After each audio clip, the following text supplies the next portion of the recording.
Are you tired of your 9 to 5, or really just want to go out on your own? You've been thinking about freelancing, but you're not exactly sure how to go about getting started with freelancing. Freelancing can be a wonderful opportunity when you figure it out. Let's talk about today how to make that happen. Who am I?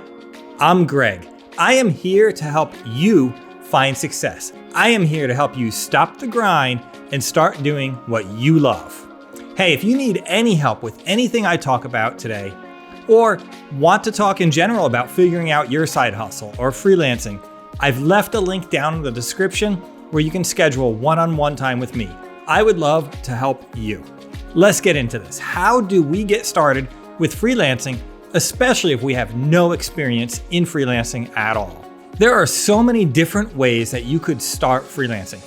You could freelance as a writer, as an editor. An editor could be for written things like newspapers now actually hire freelance editors. Book publishers hire freelance editors. There are so many editors needed for that, but also for video content. So you could be a video editor, editing YouTube videos, editing commercials, editing short movies. There is so much content being produced every day, and people producing the content need great editors like you to edit. You could freelance as a graphic designer. You could freelance as an audio engineer, a lighting designer. You could freelance as a computer programmer, as a website developer.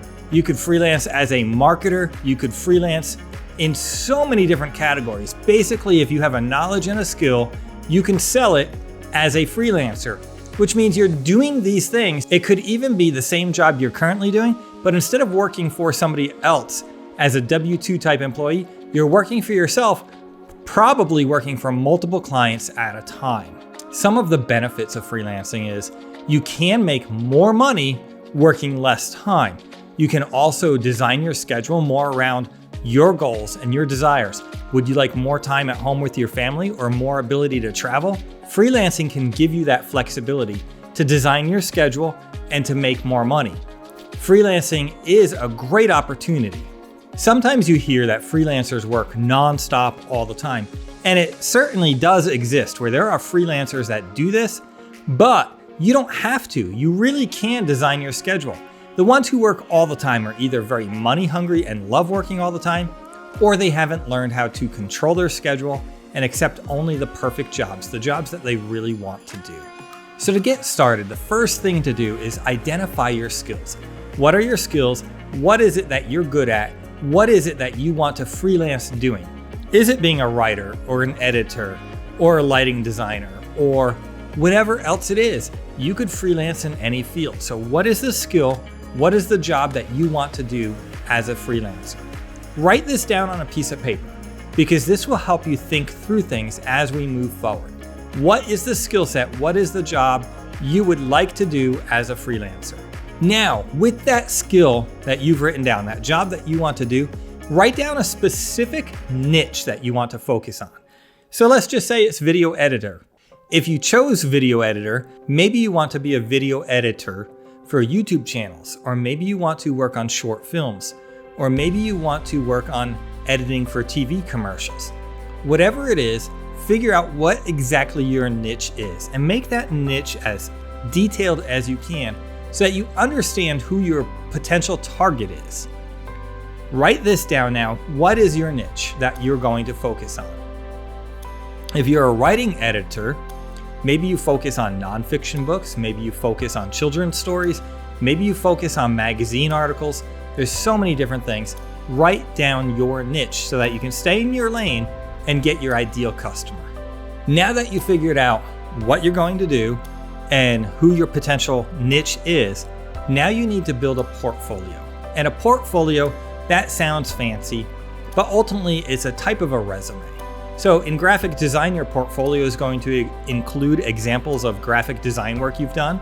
In editing documents, you're going to include some examples of the types of either books or magazines or documents that you've edited, and highlight some of the key things that you've discovered in editing.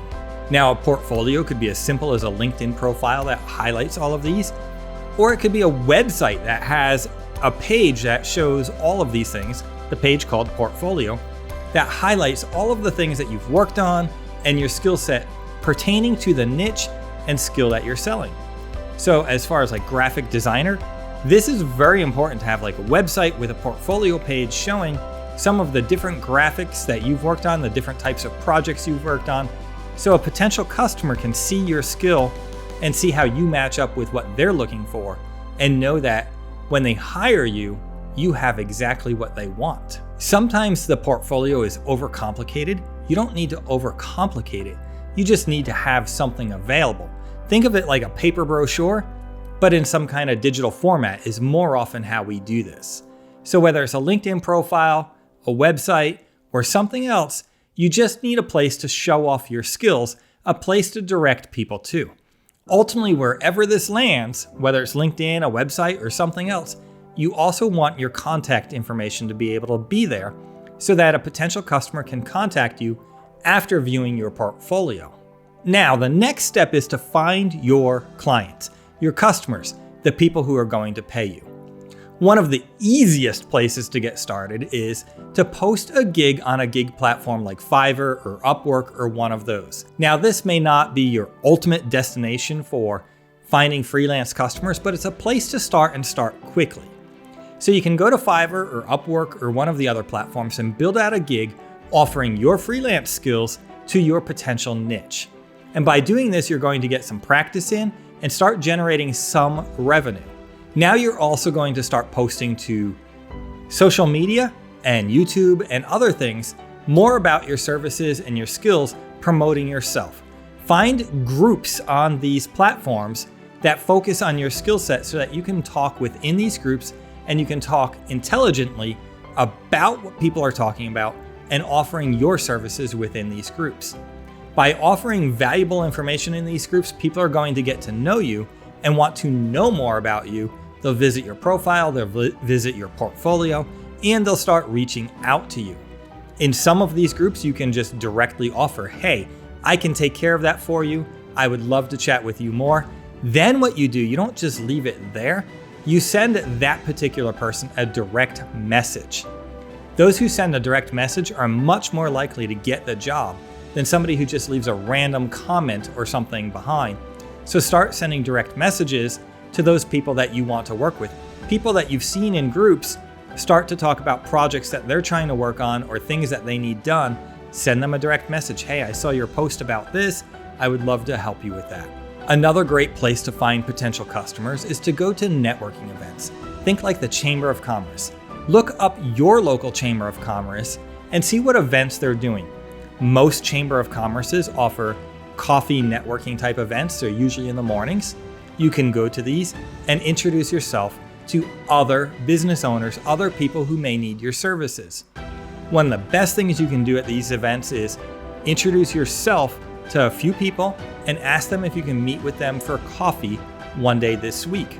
The event often can be overwhelming, so by finding a few individuals, 1 to 5 people that you specifically connect with and ask to go to coffee, you'll have a better opportunity at coffee time to then learn more about them and what their needs are and offer your services to them.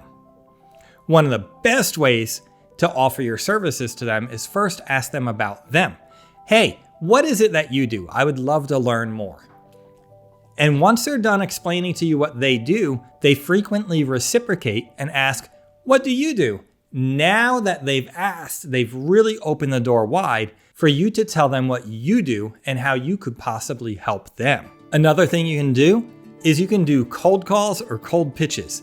Start calling those people that are in the area of hiring the skill set that you're looking to sell. Find the contact person. You could use LinkedIn for this. Find that contact person at a company that you would like to freelance for. And just call them up and tell them you're a freelancer. You would love to be able to work with them. You'd love the opportunity to share your skills with them.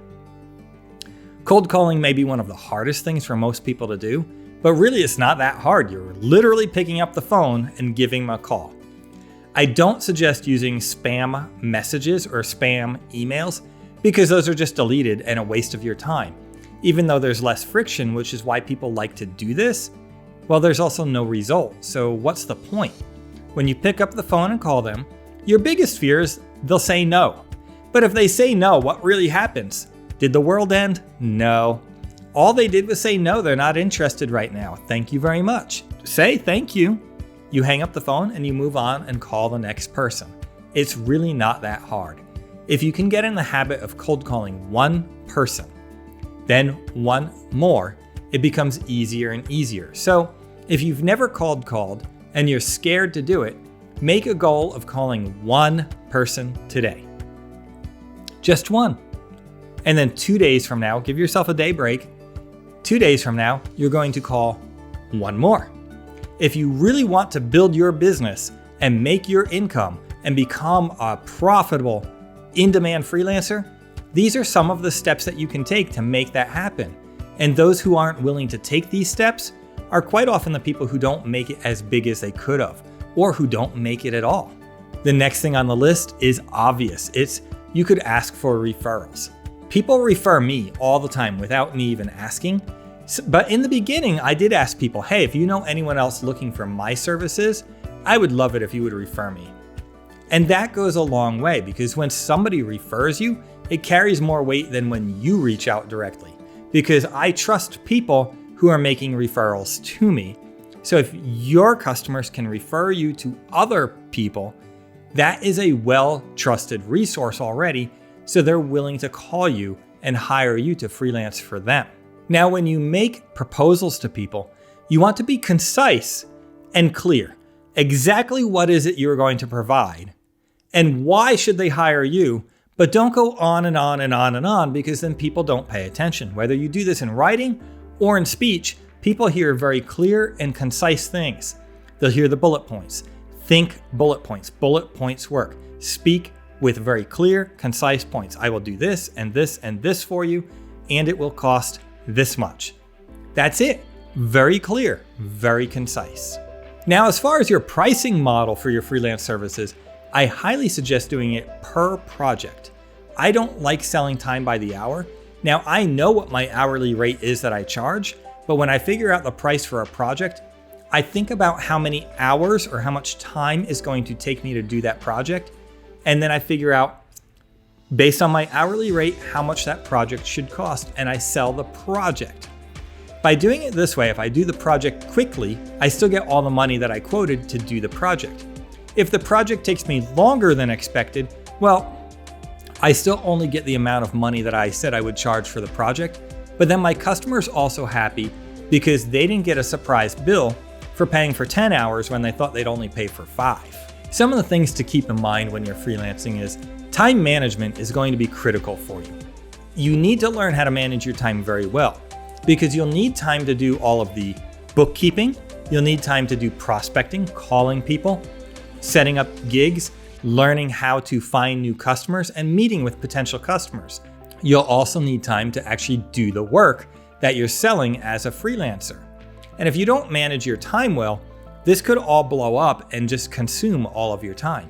So manage your time and put the work within a box. Put all your time within a box. Give it a constraint so that you do enjoy the luxury of freelancing within the constraints of time that you gave it, so that you can continue to build the life that you want. Also, as a freelancer, it's so important to continue learning. Every field, there's always something new to learn, always a way to grow. If you continue to learn and continue to grow, you can continue to offer your clients better and better services from you, and that gives you an easy opportunity to increase your rates, because now you're becoming more and more valuable. In freelancing too, make sure that when you do a job for a customer, you do it with excellence and you do it timely, because your reputation is what's going to give you better referrals and a better opportunity to work with new customers and better customers in the future. Your reputation does matter, so it's important that you do these jobs really well and stick to those timelines that you've committed to. Freelancing can provide quite the income and opportunity for you as you craft your life exactly the way you want it, committing time to your family and making great money while serving customers and making those customers happy. If you've thought about freelancing and you're on the fence, I would encourage you to give it a try. If nothing else, you can try freelancing on a part-time basis while you're still working your full-time job. So really, there's little risk to trying. I know you can do this. I believe in you.